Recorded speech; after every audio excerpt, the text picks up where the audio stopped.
Now let's jump back to last Monday when UK Column had an exclusive.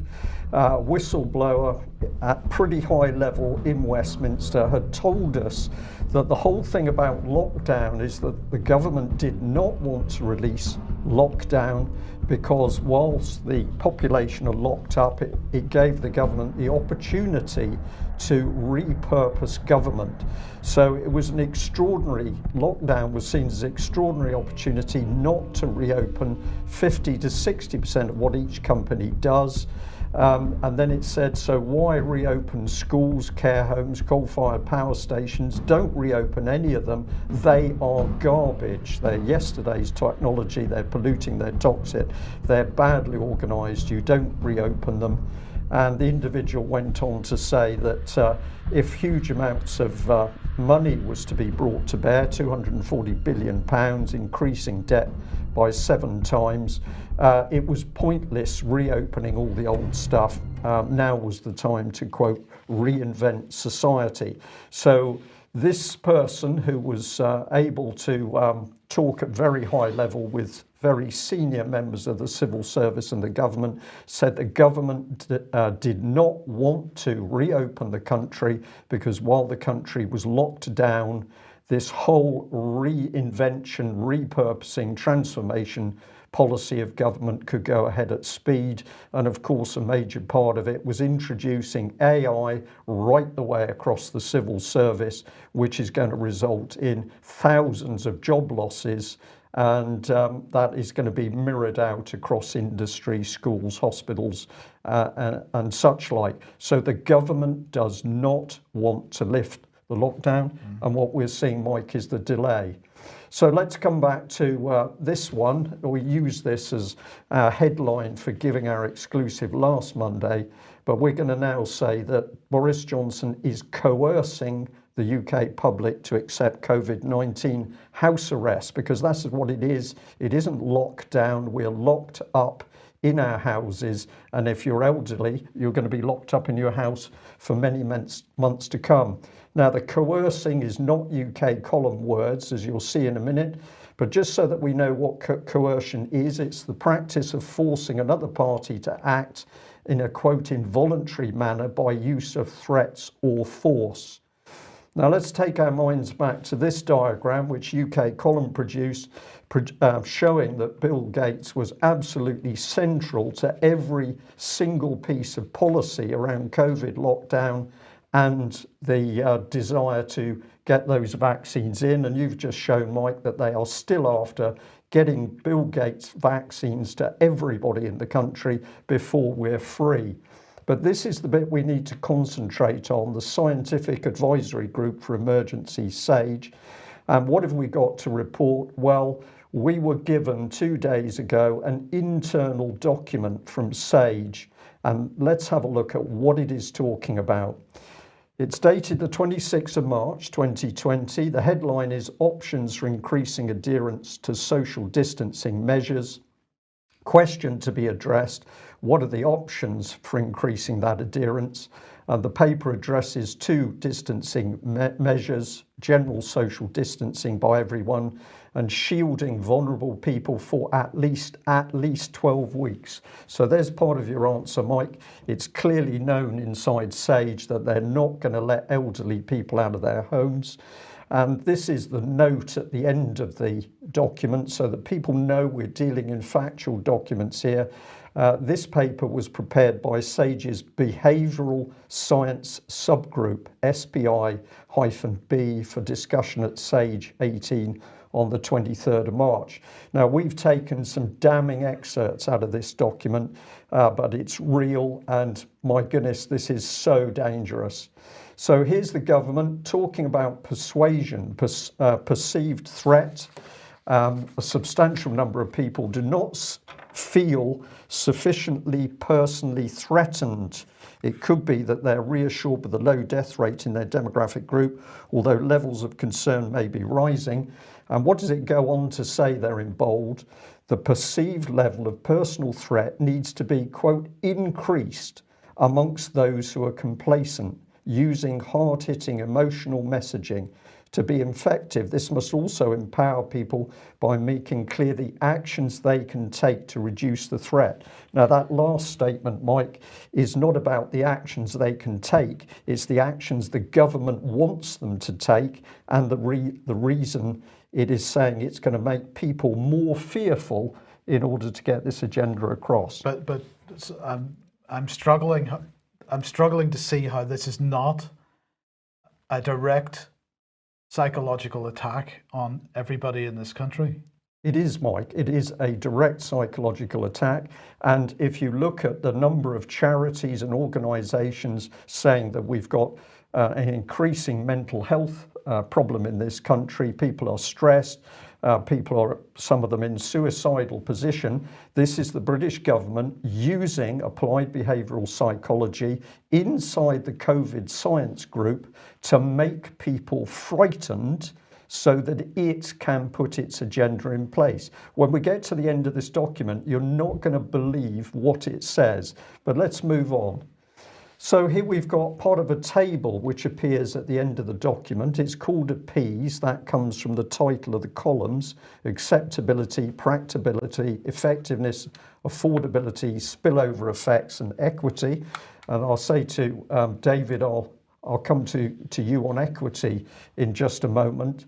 But look at what it is saying down here. Use the media to increase the sense of personal threat. Use the media to make people fearful. And why do you do that? Well, psychologists have been telling us all weekend, you do that because when people are fearful and stressed, it is easier to use applied behavioral psychology to get them to do what you want.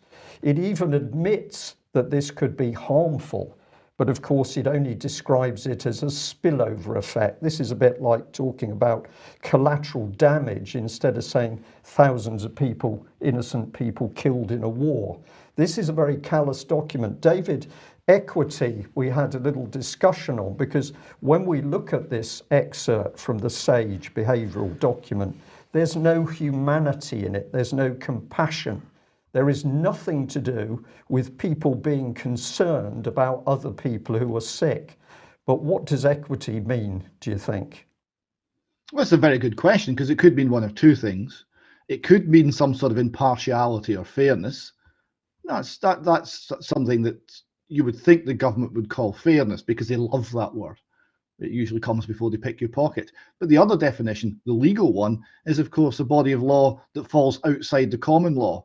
It's just very interesting that that word should crop up in that document. Indeed it is. So let's move on. We've got government-controlled social disapproval. Now think about this. For the government to be using social disapproval, the government has got to get into that community in order to stir up that disapproval. So it says social disapproval from one's community can play an important role in preventing antisocial behaviour or discouraging failure to enact pro-social behaviour.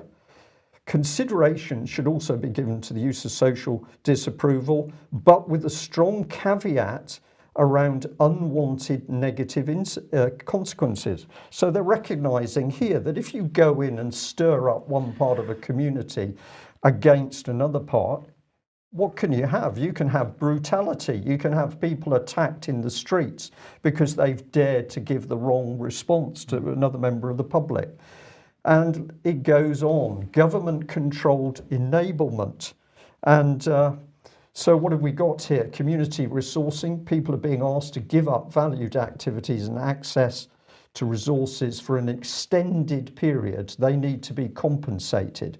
And it goes on, adequately resourced community infrastructure and mobilisation needs to be developed rapidly and with coverage across all communities. Now here what we're seeing is the government is putting its tentacles right the way into society. This will be through local authorities, parish councils, but also through charities in order to get its message across.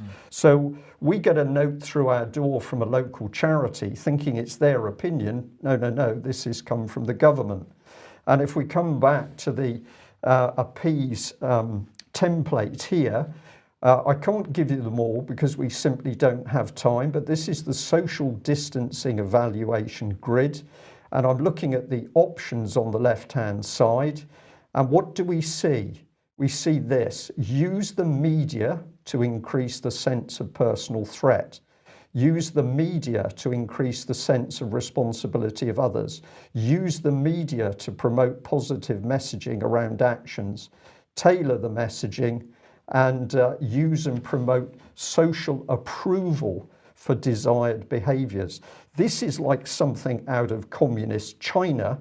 This is Boris Johnson's government using the wider media to use his applied behavioural psychology to keep us locked up.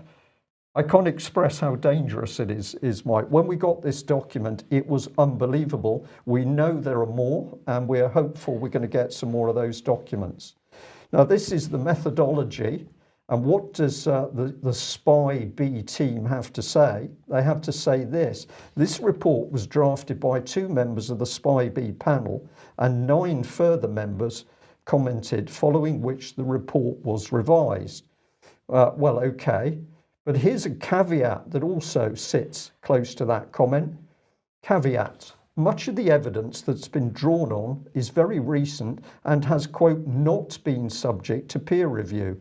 In some cases, the source is a Spy B paper that involves expert opinion. This report has been put together rapidly and has been subject to limited scrutiny and review. So we have a team cobbled together, no checks on their work, and what is the result? That the population of UK is to be kept in their houses and the whole of UK industry is to be shut down, producing the worst economic decline in 300 years. Mike, if this wasn't real, you would say, I can't believe this, but this is their own document. Well, it is their own document, and we can see the effects of it because, of course, that document is dated the 22nd of March. We're now in the coming up to the second week of May, and we've seen the effects of this. We've seen the stories that appeared in the press. We've seen the inflammatory headlines, the clickbaity headlines, the headlines designed to instill fear. David, to my mind, this goes beyond just being dangerous. This is a criminal act. It's utterly totalitarian because now everything you think has been manipulated by the government. It's ruled by fear, not by reason. Right? It's by fear. And the idea we're setting neighbours against one another in order to control people is deeply sinister. It makes more sense of the BBC report I saw last week, which said to snitch or not to snitch, and was a discussion on the pros and cons of reporting your neighbour for breaking COVID-19 guidelines. Exactly. And just to ram this home to our audience today, because this is just so important, I bring you back to the government's own document, Mindspace. This is from about 2010. It was produced by the Cabinet Office and the Institute for Government. And what was it? It was influencing behaviour through public policy. This was the dangerous section of this document.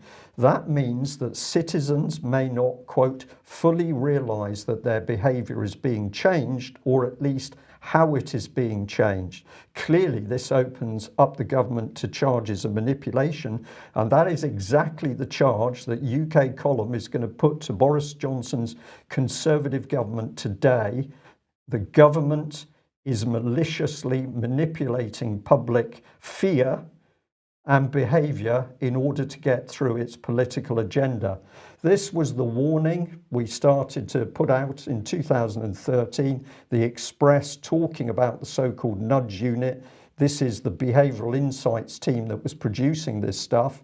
We warned about this pernicious charity that was working at very high level of the UK government in order to reframe people and look at what they're talking about, using idiots, running over people, undermining them, go around them, discredit them. This is vicious stuff. This is clearly applied psychology. It was being done with a charity. But let's get back to SAGE. Who are we interested in that organisation? Well, it's this gentleman, Sir David Halpin, because he is the kingpin from the Behavioural Insights team linked to the Cabinet Office. And we can go back to work that the UK column did in 2011, where we were warning that around the Conservative government, David Cameron, of course, at the time, but also Francis Maude, the two key people, the head of the civil service, Gus O'Donnell, and an advisor, Jeff Mulgam, but also the head of that charity, Julia Middleton. And what were they working on? Sorry, I'll just put that in because Gus O'Donnell was later replaced by Sir Bob Kerslake. What were they working on? Well, they were working in the background with the French government in secret meetings with this gentleman, Oliver Willier, in order to discuss how to use this applied psychology on the minds of the British and French population. And if we take you on down, here is the man that we're interested in. This is Sir David Halpin. Dr. David Halpin, who was the kingpin of this behavioural agenda. And it was first used internally on departments inside government. DEFRA was the key one, a 34 million behavioural change programme, very, very dangerous. But on the right, of course, the objective was to get the British public to obey. And where were they headed for? A complete change of society, which was called Big Society. And of course, Eric Pickles was the big man in charge of communities at that stage. So this was our warning back in 2011 about this French expert in brainwashing, and he's been working at the heart of the British government, except the British public not told. What's the result of this policy? Death. And here was the Mirror's article saying that between 7,500 and 17,500 elderly people have died as a result of this vicious applied behavioural psychology. Now, is Hancock the fool guy because he's the one taking the heat, and the people behind the scenes repurposing the government are the key ones? Let's ask the question. The Boris Johnson Conservative government is lying over the COVID-19 statistics. We know why, to create an agenda of fear. Why is that happening? Well, it's to enhance the effectiveness of applied behavioural psychology on the population and to bring in a repurposed society, economy, government and constitution. This is malfeasance in public office. That is a criminal offence. The killing of elderly people, many people would say, is purely murder.